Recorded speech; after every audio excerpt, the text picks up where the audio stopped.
Have you ever stopped to wonder how the foods Americans eat today actually came to their plates? Behind every burger, every slice of bread, every spoon of mashed potatoes lies a story of survival, migration, and transformation. American food wasn't born in fast food diners or supermarkets. It was shaped slowly through centuries of hardship, innovation, and cultural exchange. What feels like ordinary comfort food today, cornbread, fried chicken, apple pie, actually carries layers of history, memory, and resilience. Close your eyes and think about it. That steaming loaf of bread, that crispy piece of chicken, that sweet slice of pie, each one has traveled through time to reach you. Let's travel back together, tracing the surprising evolution of American food staples, where every bite is a hidden chapter of the past. Long before the United States was even a dream, corn was the beating heart of the Americas. Native tribes didn't just grow corn for food. They saw it as life itself, woven into their myths, painted into their art, and honored in their rituals. Every kernel carried meaning and memory. When the first starving European settlers stumbled onto the continent, they were lost, unprepared, and barely clinging to survival. Native Americans stepped in, teaching them how to plant, harvest, and store corn. Without this knowledge, entire colonies might have vanished. Corn became more than a crop, it was salvation. Imagine the harsh winter winds rattling the walls of a wooden cabin, families huddled close to a small fire, the smell of fresh cornbread rising from a cast miron pan. That bread wasn't just food, it was hope. Over time, settlers transformed corn into porridges, tortillas, whiskey, and countless dishes, blending native traditions with European tastes. What had once been sacred to indigenous peoples slowly turned into the backbone of American survival, a silent witness to hunger, hardship, and resilience. Even today, every bite of cornbread still carries whispers of that ancient lifeline.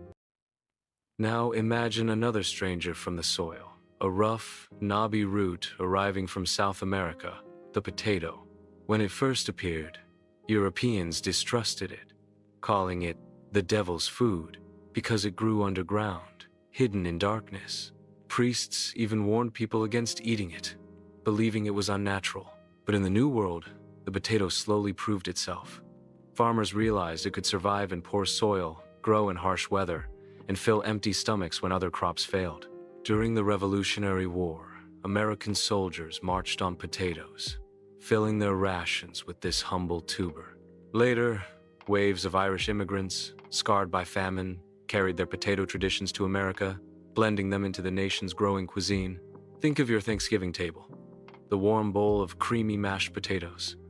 It looks so simple, so comforting, yet it holds the story of migration, struggle, and survival. From suspicion to celebration, the potato transformed from a feared root into a beloved staple, forever changing the American plate. Bread has always been more than food. It has been status, survival, and even politics. In early America, wheat bread was a luxury, something only the wealthy could afford. Most families ate rougher, coarser breads made from rye, barley, or cornmeal. A soft loaf of wheat bread was almost a symbol of power, but the great American prairies changed everything. As settlers expanded westward, they discovered endless fields perfect for wheat farming. Suddenly, wheat was no longer rare, it was abundant. By the 1800s, bread had shifted from the dining tables of the elite to the hearths of ordinary families. Picture a farmhouse kitchen, a mother pulling a golden loaf from the oven, steam rising into the air, the scent filling every corner of the room. That bread was more than nourishment, it was comfort, it was community. It was a promise that tomorrow would be better. From luxury to everyday life, bread became not just a staple but a symbol of American abundance. When we think of American food today, meat often comes first: burgers, fried chicken, steaks sizzling on the grill. But on the early frontier, meat wasn't indulgence, it was fuel. Settlers hunted deer, bison, and wild turkey, preserving pork with salt, so it could last through long winters. As cattle ranching spread across the wide open plains, beef began to take center stage. Cowboys cooked over open flames, families gathered for Sunday roasts, and slowly, meat became not just a necessity but a cultural identity. The American love for meat was tied to the land, the hunt, and the spirit of survival. Every sizzling steak carries echoes of the frontier. The grit of pioneers, the long trails of cattle drives, the endless hunger for strength.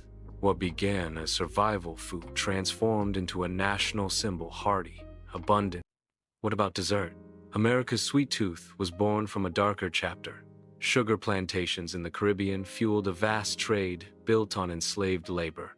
The craving for sweetness was tied directly to human suffering, a history often hidden beneath the comfort of desserts. Yet, over centuries, sugar became part of American traditions.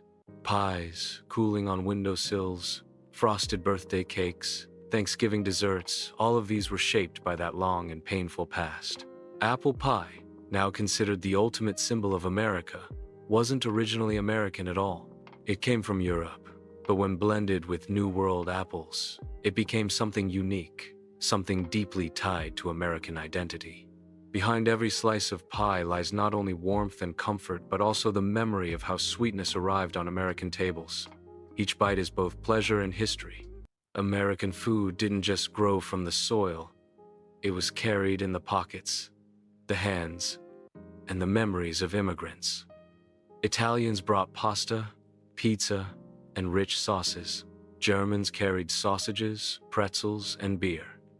Chinese laborers introduced stir-fries, noodles, and flavors of soy and ginger. African cooks infused Southern kitchens with spices, techniques, and soulful traditions that still shape American cooking today. Slowly, the American plate became a tapestry of global flavors stitched together. That's why in one city you can find a hot dog cart next to a taco truck, or a slice of pizza followed by sushi. The melting pot isn't just an idea, it's a menu. Every dish tells the story of people who arrived with recipes, blended them with what they found here, and created something entirely new. Then came the 20th century, and with it, speed. Life was moving faster, cities were growing, and families had less time. Food had to adapt. The invention of fast food chains like McDonald's, KFC, and Burger King didn't just change diets. They changed lifestyles. Burgers and fries became symbols of convenience, wrapped neatly in paper and handed through car windows. For many around the world, this was their first taste of America. Golden arches and neon signs became as iconic as the Statue of Liberty. Yet beneath the wrappers lies history. The transformation of survival staples, corn, wheat, meat into global icons of culture and identity. Fast food was not just about eating quickly. It was about capturing the rhythm of a modern, fast-moving America. So the next time you bite into a burger, sip a soda, or cut into apple pie, remember you're not just eating food, you're tasting history. Corn, potatoes, wheat, meat, sugar. Each staple tells a story of survival, struggle, migration, and transformation. American cuisine is not just recipes, it is memory, culture, and evolution served on a plate. Every meal is a time machine, connecting today's comfort to yesterday's hardship. And maybe, just maybe, the real flavor of America isn't in the food itself, but in the stories it carries. If you enjoyed this journey through food history, don't forget to like, share, and subscribe to History Napcast for more stories that feed both the mind and the soul.